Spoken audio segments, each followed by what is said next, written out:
Hi everyone, this is Anam. Welcome to PhD jobs and admission. आज के इस video में मैंने मोस्ट इम्पॉर्टेंट एमसीक्यूज डिस्कस करे हैं on your research methodology for your upcoming BHU यानी Banaras Hindu university research entrance test 2021 and 2022। So आज के इस वीडियो में मैंने जो रिसर्च मेथोडोलॉजी पर इंपॉर्टेंट एमसीक्यूज आपको डिस्कस करे हैं, ये एकदम सिंपल लैंग्वेज में और as well as Hindi and English दोनों ही लैंग्वेज में मैंने आपको क्लियरली एक्सप्लेन करा है। आप इस वीडियो को एंड तक जरूर देखिएगा, जिससे कि आपके रिसर्च मेथोडोलॉजी से रिलेटेड बेसिक डाउट्स इस वीडियो में क्लियर हो जाएंगे। उसी के साथ साथ मैं आपको बताना चाहती हूँ कि आपके प्रिपरेशंस को बूस्ट करने के लिए हमने रिसर्च मेथोडोलॉजी का कंप्लीट कोर्स लॉन्च करा है in both language, Hindi as well as in English. तो हमने जो रिसर्च मेथोडोलॉजी का कंटेंट बनाया है, ये हमने हमारे एक्सपीरियंस के बेसिस पर आपका सारा रिसर्च मेथोडोलॉजी का कंटेंट बनाया है, और आपके पीएचडी एंट्रेंस एग्जामिनेशन में जिस टाइप के क्वेश्चंस पूछे जाते हैं, वो सारे क्वेश्चंस हमने हमारे रिसर्च मेथोडोलॉजी के इस कंटेंट में कवर करा है। और हम आपको गारंटी देते हैं कि हमारे इसी रिसर्च मेथोडोलॉजी के मटेरियल से आपको एग्जाम में क्वेश्चंस पूछे जाएंगे।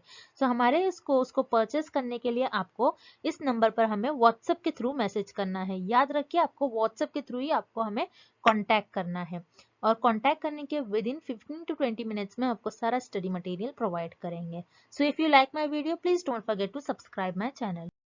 हमारे इस रिसर्च मेथोडोलॉजी के कोर्स में हम आपको full syllabus video lectures, notes, 10 full syllabus mock test, 1000 plus practice MCQs PDF provide करेंगे in both language, Hindi as well as in English.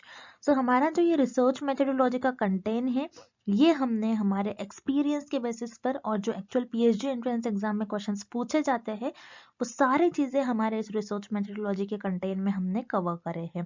तो आपको हमारा, अगर आप कोर्स परचेस करोगे, अगर आप हमारा कोर्स फॉलो करोगे, तो आपको कुछ इस तरीके से हमारे रिसर्च मेथोडोलॉजी के कंटेंट में आपको प्रिपरेशन करना है कि आपको हमारे जो नोट्स है और जो मॉक टेस्ट को एक वीक में कवर कर लेना है। और ये जो 1000 प्लस एमसीक्यूज पीडीएफ है, 1000 प्लस एमसीक्यूज पीडीएफ, ये आप आपके एज अ रिविजन के तौर पर यूज कर सकते हो। आप आपके एग्जाम के एक दिन पहले, और अगर आप आपके एग्जाम के इवन 4 to 5 आवर्स पहले भी इसको एक बार रीड कर चले जाओगे, तो आप एग्जाम में इजीली क्वेश्चंस को मार्क कर आ जाओगे। तो मैं आपको गारंटी देती हूँ कि हमारे इसी रिसर्च मेथोडोलॉजी के कंटेंट से आपको एग्जाम में क्वेश्चंस पूछे जाएंगे। हमारे जो स्टूडेंट्स हैं, हमारे जो बैच के स्टूडेंट्स हैं, उन कई स्टूडेंट्स का फीडबैक है कि उनको हमारे इस रिसर्च मेथोडोलॉजी के कंटेंट से डायरेक्टली एग्जाम में 10 to 12 क्वेश्चंस पूछे गए थे। सो हमारे इस स्टडी मटेरियल को परचेस करने के लिए आपको इस नंबर पर हमें व्हाट्सएप के थ्रू कॉन्टैक्ट करना है। याद रखिए, आपको व्हाट्सएप के थ्रू ही हमें कॉन्टैक्ट करना है। और आप अगर मैसेज करते हो, मैसेज करने के विद इन 15 to 20 मिनट्स में आपको सारा स्टडी मटेरियल प्रोवाइड कर देंगे। और आप हमारे ऐप को भी डाउनलोड कर सकते हो, जो कि है ग्लोबल ऑनलाइन ऐप। सो इस ऐप पर आपको 1 मंथ की वैलिडिटी मिलेगी, और अगर आप ऐप पर जाते हो तो आपको डायरेक्टली वहां पर सारा कंटेंट इजिली अवेलेबल हो जाएगा। और ऐप को डाउनलोड करने के लिंक मैंने डिस्क्रिप्शन बॉक्स में प्रोवाइड कर रखी है। सो वहां से आप हमारे ऐप को एक्सेस कर सकते हो। And let's begin with the video. पहला प्रश्न, संदर्भ ग्रंथ सूची बनाते समय निम्नलिखित में से किसकी आवश्यकता नहीं होती है? Which of the following is not required in preparing bibliography? इस प्रश्न में हमें पता लगाना है कि संदर्भ ग्रंथ सूची बनाते समय दिए गए विकल्प में से एक ऐसा कौन सा विकल्प है जिसकी आवश्यकता नहीं होती है। मतलब इस क्वेश्चन में हमें ये फाइंड आउट करना है कि दिए गए ऑप्शंस में से कौन सा एक ऐसा ऑप्शन है, अगर आप बिब्लियोग्राफी प्रिपेयर कर रहे हो तो उसका रिक्वायरमेंट बिब्लियोग्राफी प्रिपरेशन में नहीं होती है। सो याद रखिएगा, बिब्लियोग्राफी होती क्या है। पहले तो आपको ये पता होना चाहिए आपकी संदर्भ ग्रंथ सूची होती क्या है, आपको पहले ये पता होना चाहिए। सो बिब्लियोग्राफी क्या होती है, जिसे हम लिस्ट ऑफ रेफरेंस कहते हैं। आपको याद रखना है, बहुत इंपॉर्टेंट है। बिब्लियोग्राफी को हम कहते हैं लिस्ट ऑफ रेफरेंस। अब रेफरेंस क्या होता है, जैसे अगर आपने आपकी रिसर्च में किसी और रिसर्चर के, अगर आपने आपके शोध में किसी और लेखक का काम यूज करा है, आपने उनके काम को उपयोग करा है, उनके कंटेंट का आपने उपयोग करा है, तो उनका नाम आपको प्रॉपर वहां पर मेंशन करना होता है, उनका नाम आपको साइट करना होता है। सो उसे हम कहते हैं रेफरेंस। और एक से ज्यादा रेफरेंस को हम कहते हैं बिब्लियोग्राफी। अब बिब्लियोग्राफी अगर आप प्रिपेयर कर रहे हो, अगर आप आपके रिसर्च में किसी और ऑथर का आपने काम यूज करा है, अगर आपने आपके शोध में किसी और लेखक के कार्य को यूज करा है, उनके काम का आपने उपयोग करा है, तो आपको उनका प्रॉपर नेम लिखना होता है। सो आपको किस तरीके से लिखना है ये यहाँ पर मैंने एक एग्जांपल ली हूँ। जैसे मान लीजिए आपने कुछ एक ऑथर का वर्क यूज करा है, एक लेखक है उनका काम यूज करा है। सो आप उनको किस तरीके से साइट करोगे, उनको किस तरीके से आप बिब्लियोग्राफी प्रिपेयर करोगे। सो यहाँ पर जैसे एक साइंटिस्ट और एक ऑथर का नाम है अलेक्जेंडर कैरोल।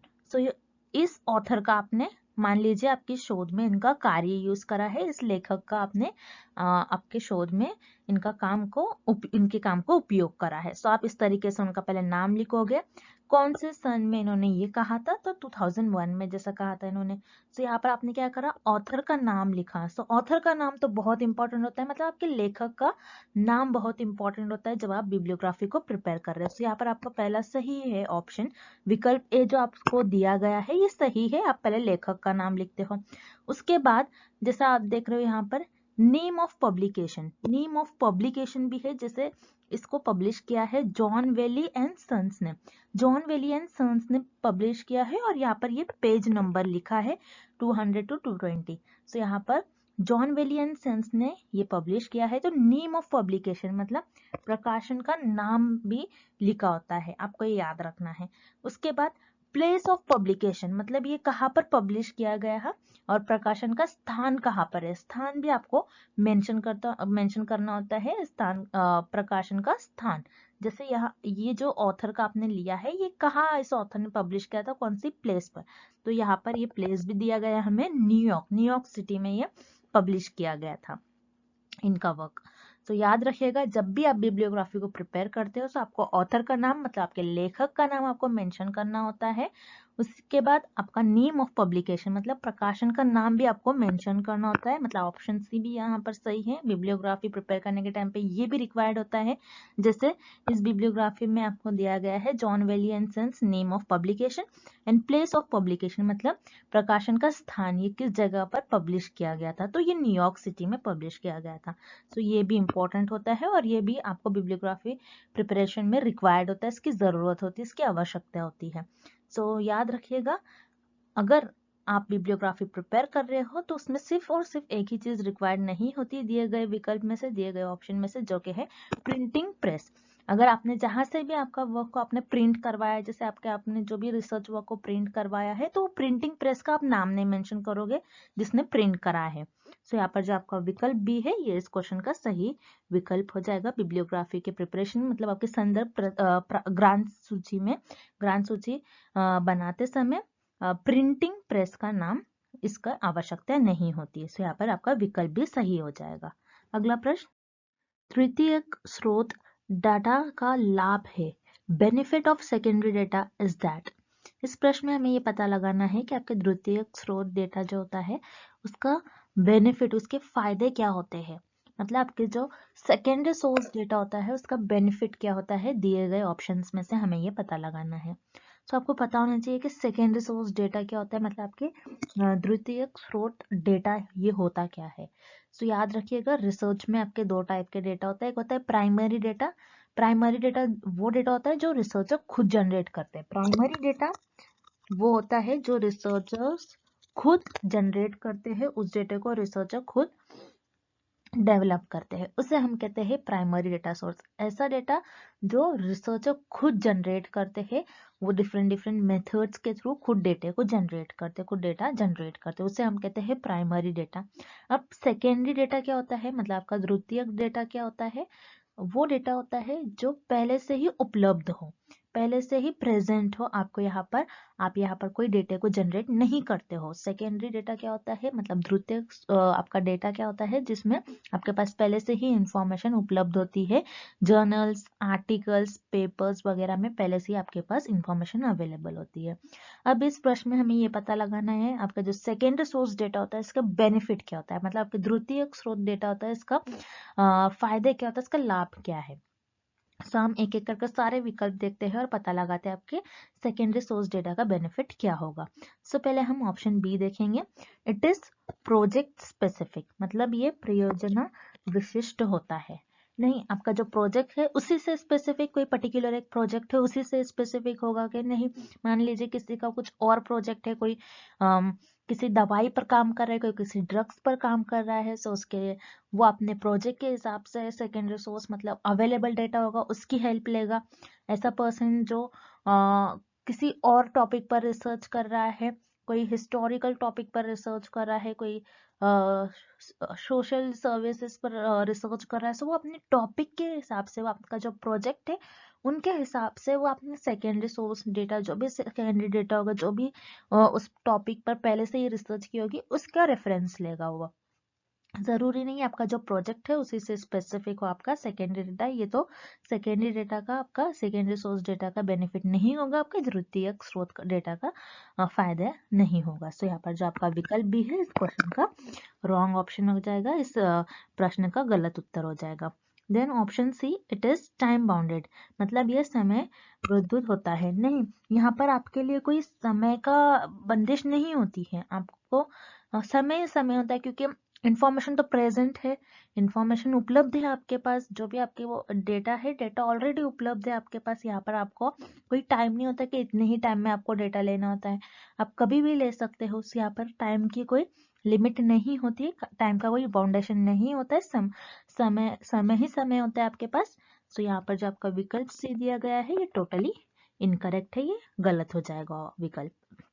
उसी तरीके से option D, it is internal data, मतलब ये आंतरिक डेटा होता है। इंटरनल डेटा का मतलब क्या होता है, ये आपका प्राइमरी डेटा के अंडर आता है। मतलब इंटरनल डेटा जो आप खुद जनरेट करते हो उसे हम कहते हैं इंटरनल डेटा, मतलब आंतरिक डाटा। आंतरिक डाटा क्या होता है, जो आप खुद से बनाओगे, ऐसा डेटा जो आप डिफरेंट डिफरेंट मेथड्स यूज करके खुद से बनाओगे उसे हम कहते हैं इंटरनल डेटा, आंतरिक डेटा। सो आपका जो सेकेंडरी सोर्स डेटा होता है, आपका द्वितीयक स्रोत डेटा जो होता है, ये आपका आंतरिक डेटा नहीं होता है। तो यहाँ पर जो आपका विकल्प डी है ये भी इस क्वेश्चन का, इस प्रश्न का गलत उत्तर हो जाएगा। सो इस प्रश्न का जो सही उत्तर हो जाएगा वो है आपका option A, it saves immensely terms of both cost and time.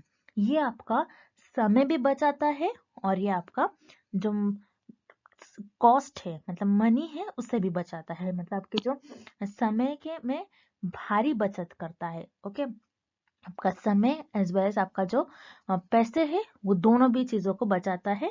याद रखिएगा सेकेंडरी सोर्स, क्योंकि ऑलरेडी इन्फॉर्मेशन प्रेजेंट है तो आपको ऑलरेडी मिल जाएंगे, यहाँ पर आपको कोई इन्फॉर्मेशन को ढूंढना नहीं है, आपके पास टाइम ही टाइम होता है, टाइम भी बच जाता है आपके पास और कॉस्ट भी, यहाँ पर आपका पैसे भी खर्च नहीं होता है ज्यादा। इसलिए इस प्रश्न का सही उत्तर हो जाएगा विकल्प ए, ये लागत और समय में भारी बचत करता है। It saves immensely in terms of both cost and time. अगला प्रश्न, निम्न में से शोध के लिए किसकी आवश्यकता होती है? Which of the following is required in research? इस प्रश्न में हमें पता लगाना है कि दिए गए विकल्प में से एक ऐसा विकल्प है जिसकी शोध में आवश्यकता होती है। मतलब दिए गए ऑप्शन में से कौन सा एक ऐसा ऑप्शन है जिसकी शोध में रिक्वायरमेंट होती है, जिसकी आपकी जो रिसर्च है उसमें उसकी जरूरत होती है। तो हम एक एक कर सारे विकल्प देखेंगे, एक एक कर सारे ऑप्शंस देखेंगे और पता लगाएंगे कि रिसर्च में किस चीज की, किस ऑप्शन की रिक्वायरमेंट होती है और आपके शोध में किस चीज की आवश्यकता होती है। तो पहले हम ऑप्शन ए देखेंगे, इमेजिनरी व्यू, जिसे हम कहते हैं कल्पनात्मक दृष्टिकोण। तो कल्पनात्मक दृष्टिकोण क्या होता है, इमेजिनरी व्यू क्या होता है, जैसे मान लीजिए आपने कुछ इमेजिन कर लिया जो रियलिटी में एग्जिस्ट नहीं कर रहा लेकिन आपने इमेजिन कर लिया, जैसे कोई स्पाइडरमैन की स्टोरी है, ये इमेजिन के बेसिस पर बनी है, आपने कुछ इमेजिन कर लिया जो रियलिटी में एग्जिस्ट नहीं करती है। सो याद रखिएगा, रिसर्च हम ऐसे चीजों पे करते हैं जो रियल में एग्जिस्ट कर रहा हो, जिसको आप आपकी जो लाइफ है उस पर अप्लाई कर सकते हो, लोगों पर अप्लाई कर सकते हो। जैसे किसी ड्रग्स पर रिसर्च की जा सकती है, कोई इकोनॉमिक पर, कोई सोशल पॉइंट पर रिसर्च की जा सकती है, लोगों के लिए कुछ भला हो सके, ऐसे टॉपिक पर जो लोगों के लिए यूजफुल हो सके उस पर रिसर्च की जा सकती है। इमेजिनरी व्यू पर रिसर्च नहीं हो सकती है, मतलब आपके जो कल्पनात्मक दृष्टिकोण है इस पर आप रिसर्च शोध नहीं कर सकते हो, क्योंकि ये रियल में एग्जिस्ट नहीं करती है। जैसे स्पाइडरमैन की स्टोरी, ये तो बस इमेजिनेशन के बेसिस पर बनाई गई थी, ये रियल में एग्जिस्ट नहीं करती है। सो इस चीज पर शोध नहीं की जा सकती, शोध में इस चीज की आवश्यकता नहीं होती है, इस चीज की रिक्वायरमेंट नहीं होती है। सो यहाँ पर आपका जो विकल्प ए है इस प्रश्न का गलत उत्तर हो जाएगा। उसी तरीके से विकल्प भी नरेशन, नरेशन जिसे हम कहते हैं अभिकथन। तो नरेशन क्या होता है, जैसे मान लीजिए कोई स्टोरी है, राइटर क्या करते हैं, स्टोरी को एक्सप्लेन करता है। सो रिसर्च में हम हमारा जो रिसर्च टॉपिक होता है उसको एक्सप्लेन नहीं करते, बल्कि हम बताते हैं कि हम किस तरीके से उस प्रॉब्लम को, उस टॉपिक को हम सॉल्व करने वाले हैं, किस तरीके से हम उस पर रिसर्च करने वाले हैं, किस तरीके से वो लोगों के लिए हेल्पफुल हो सकता है, उसका बेनिफिट क्या होगा सोसाइटी के लिए। तो ये हम देखते हैं रिसर्च में बेसिकली। यहाँ पर आप रिसर्च को नरेट नहीं करोगे, उसको एक्सप्लेन नहीं करोगे। तो यहाँ पर आपका जो विकल्प भी है ये भी इस प्रश्न का गलत उत्तर हो जाएगा। उसी तरीके से ऑप्शन डी देखेंगे अब हम, पर्सोनिफिकेशन। पर्सोनिफिकेशन जिसे हम कहते हैं मानवीकरण। अब पर्सोनिफिकेशन मानवीकरण होता क्या है, मतलब आप जो लिविंग थिंग है उनकी क्वालिटी आप गैर जीवित चीजों को बता देते हो। जैसे जीवित चीजें जैसे हो सकते हैं, जैसे हम हैं ह्यूमन बींग्स, वॉक करते हैं, मतलब हम लोग चल सकते हैं। तो आप ये नहीं कहोगे कि आपकी जो जमीन है ये चल सकती है। सो पर्सोनिफिकेशन क्या होता है कि आप कहते हो कि जमीन चल सकती है। जैसे फॉर एग्जाम्पल हम उदाहरण के तौर पर हम लेंगे तो हम ये कहेंगे कि जमीन चल सकती है, मतलब हम क्या कर रहे हैं, लिविंग थिंग्स के जो भी क्वालिटी है हम नॉन लिविंग थिंग को अप्लाई कर रहे हैं। मतलब जीवित चीजों के जो भी क्वालिटी होंगे, उनके जो भी फीचर्स होंगे, हम गैर जीवित चीजों पर अप्लाई कर रहे हैं। सो से हम कहते हैं पर्सोनिफिकेशन। सो रिसर्च में इसकी भी रिक्वायरमेंट नहीं होती है, रिसर्च में नॉन लिविंग थिंग के बारे में ऐसा हम नहीं कह सकते, इस पर रिसर्च नहीं हो सकती है। सो यहाँ पर जो आपका विकल्प डी है ये भी गलत हो जाएगा। Personification is not required in research. मानवीकरण ये आपके शोध की आवश्यकता नहीं होती है। तो यहाँ पर आपका जो विकल्प सी है ये सही हो जाएगा, इस प्रश्न का सही उत्तर हो जाएगा। क्रिटिकल इन्वेस्टिगेशन मतलब आलोचनात्मक अन्वेषण।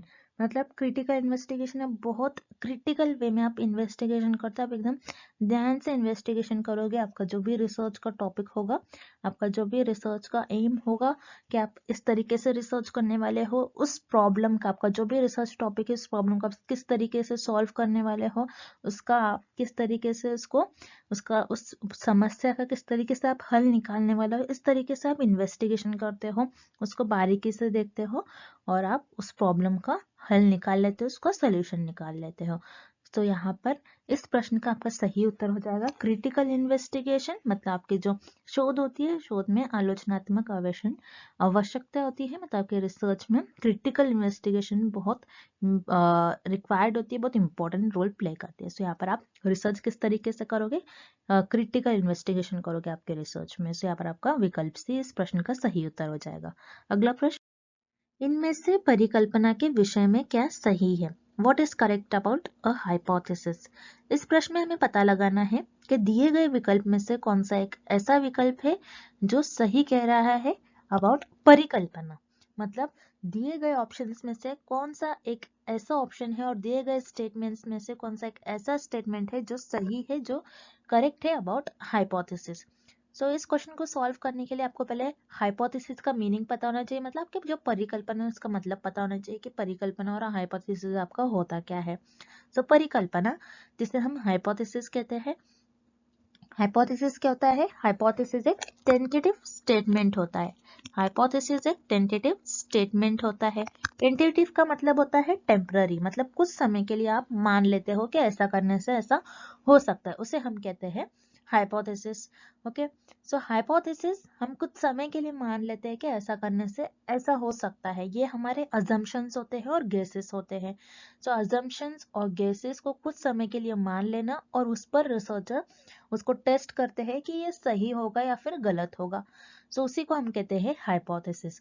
सो याद रखिएगा, हाइपोथेसिस एक टेंटेटिव स्टेटमेंट होता है, मतलब एक टेम्पररी स्टेटमेंट, मतलब कुछ समय के लिए रिसर्चर मान लेते हैं, शोधकर्ता कुछ समय के लिए मान लेते हैं ऐसा करने से ऐसा हो सकता है, और इसी स्टेटमेंट को शोधकर्ता अपने शोध में टेस्ट करते हैं, उनका परिणाम करते हैं और ये देखते हैं कि उनका क्या रिजल्ट आएगा, क्या सही आएगा रिजल्ट या फिर गलत आएगा। याद रखिएगा, हाइपोथेसिस एक टेंटेटिव स्टेटमेंट होता है, मतलब कि जो परिकल्पना है आप कुछ समय के लिए उसको मान लेते हो। अब हम सारे विकल्प देख लेते हैं कि कौन सा विकल्प सही है, परिकल्पना से रिलेटेड है, और कौन सा विकल्प हाइपोथेसिस से रिलेटेड है। तो यहाँ पर हम ऑप्शन ए देखेंगे, hypothesis is the finding of the research, मतलब आपकी जो परिकल्पना है ये शोध का आपका परिणाम होता है। नहीं, आपका जो हाइपोथेसिस है, ये ऑप्शन में बता रहा है कि आपका जो हाइपोथेसिस है ये आपका रिजल्ट होता है रिसर्च का। नहीं, हाइपोथेसिस आपका रिजल्ट, रिसर्च का रिजल्ट नहीं होता। आपकी जो परिकल्पना है उसका परिणाम, आपकी जो परिकल्पना है आपका शोध का ये परिणाम नहीं होता है। परिकल्पना तो डिफरेंट होता है। परिकल्पना तो कुछ समय के लिए हम मान लेते हैं और उसको टेस्ट करते हैं, हमको पता नहीं होता है कि वो सही है या फिर गलत है। ये हम हमारे अनुभव, हमारे एक्सपीरियंस के बेसिस पर, हमें जितनी नॉलेज है उसके बेसिस पर हम एक स्टेटमेंट बता देते हैं और उसको रिसर्चर आपको शोधकर्ता टेस्ट करते हैं। तो याद रखिएगा, हाइपोथेसिस यानी आपकी जो परिकल्पना है आपका शोध का परिणाम नहीं होता है। तो यहाँ पर आपका विकल्प है गलत हो जाएगा। देन हम डायरेक्टली ऑप्शन सी देखेंगे, विकल्प सी देखेंगे, hypothesis is the process of research. नहीं, हाइपोथेसिस आपका रिसर्च का प्रोसेस नहीं होती, मतलब आपकी जो परिकल्पना है ये आपके शोध की प्रक्रिया नहीं होती है, ये तो एक आपका रिसर्च का एक पार्ट होता है। तो याद रखिएगा, ये प्रोसेस नहीं होता है, इसे हम प्रोसेस नहीं कहेंगे, ये आपके रिसर्च का, आपकी शोध का एक पार्ट होता है, ये प्रक्रिया नहीं होती है। तो यहाँ पर जो आपका विकल्प सी है ये भी गलत हो जाएगा। उसी तरीके से विकल्प D, hypothesis is not required for research work. ये ऑप्शन डी बता रहा है कि आपके जो शोध है, शोध कार्य में आपकी जो परिकल्पना है इसकी कोई आवश्यकता होती ही नहीं है। ऐसा नहीं होता है। रिसर्च में हाइपोथेसिस बहुत इंपॉर्टेंट होता है, क्योंकि आप इसी हाइपोथेसिस को तो अपने रिसर्च में टेस्ट करते हो। ये देखते हो कि आपके जो हाइपोथेसिस आपने ले डाउन करी है, जो हाइपोथेसिस आपने दी है, उसी को आप टेस्ट करते हो कि वो सही होगा या फिर गलत।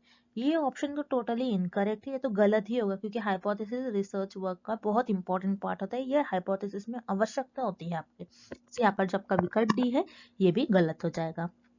सो here correct option is option B. आपका इस प्रश्न का सही उत्तर हो जाएगा विकल्प बी, जो कि है findings can be different from hypothesis, मतलब आपका जो परिणाम है परिकल्पना से भिन्न हो सकता है।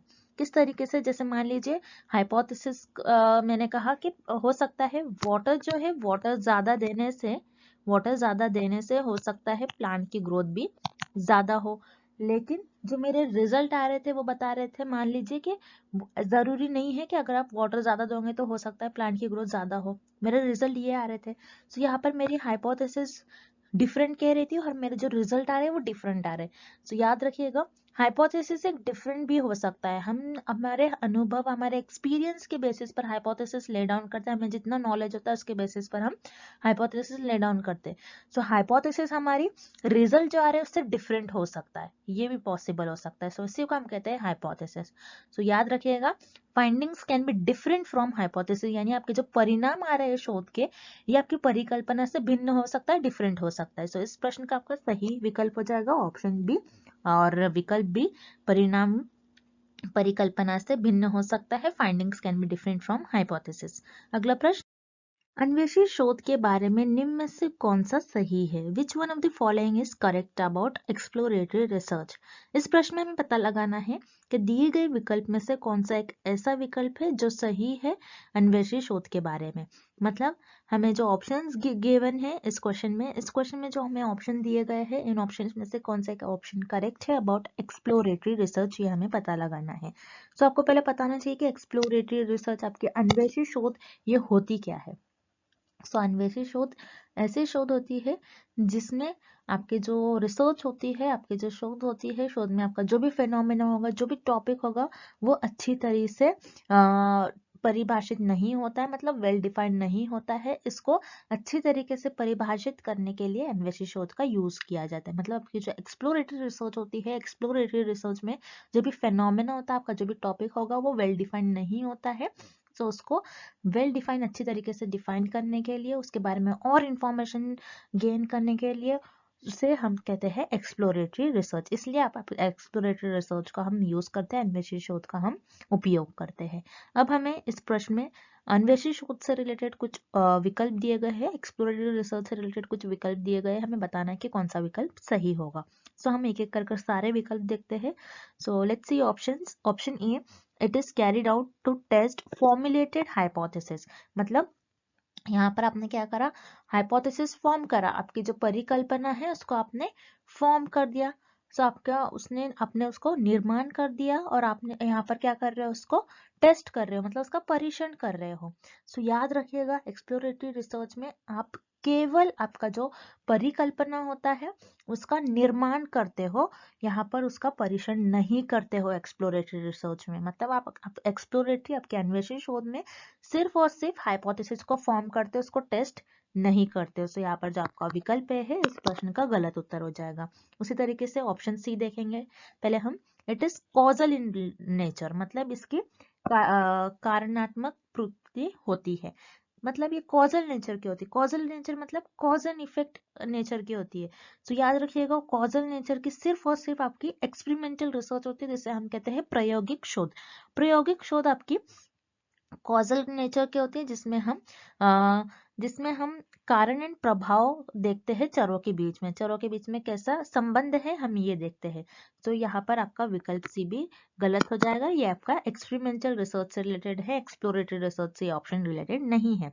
उसी तरीके से option D, it has formal and definitive methodology that needs to be followed and test. इसकी औपचारिक और निश्चित परिविधि होती है जिसका अनुगमन करने के परीक्षण करने की आवश्यकता होती है। मतलब यहाँ पर बता रहा है ऑप्शन डी कि आपकी एक्सप्लोरेटरी रिसर्च जो होती है वो अच्छी तरीके से परिभाषित होती है। डेफिनेटिव मेथडोलॉजी मतलब अच्छे तरीके से वो डिफाइंड होती है और यहाँ पर आप उसको टेस्ट करते हैं। सो याद रखिएगा, आपकी जो एक्सप्लोरेटरी रिसर्च होती है हम इसलिए नहीं करते कि वो अच्छी से डिफाइंड है, हम इसलिए करते हैं कि हम उसको अच्छे से डिफाइन कर सके। ऐसे टॉपिक होते हैं जो वेल डिफाइंड नहीं होते हैं, उसको हम अच्छे तरीके से और डिफाइन करते हैं। और यहाँ पर हम हमारे जो रिसर्च होती है एक्सप्लोरेटरी रिसर्च में हम फेनोमेना को टेस्ट नहीं करते हैं, हम हाइपोथेसिस को टेस्ट नहीं करते हैं। सो यहाँ पर आपका विकल्प डी भी गलत हो जाएगा।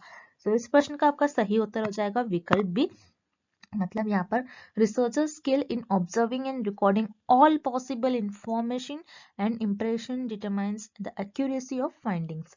मतलब आपके जो रिजल्ट आने वाले हैं उसके लिए आप क्या करते हो, पॉसिबल इंफॉर्मेशन, रिसर्चर्स जो आपके जो शोध करता है वो हर प्रकार की, हर जो उनको जानकारी मिल सकती है उसको गेन करते हैं, उस इंफॉर्मेशन को, हर पॉसिबल जानकारी को वो ढूंढ लेते हैं और बाद में उसको टेस्ट करते हैं। लेकिन टेस्ट एक्सप्लोरेटरी रिसर्च में नहीं करते, दूसरी रिसर्च में आगे जाकर आप टेस्ट करोगे। सो यहाँ पर जो आपका विकल्प बी है इस प्रश्न का सही उत्तर हो जाएगा। And thank you for watching this video. Good luck with your preparation and see you tomorrow with another video.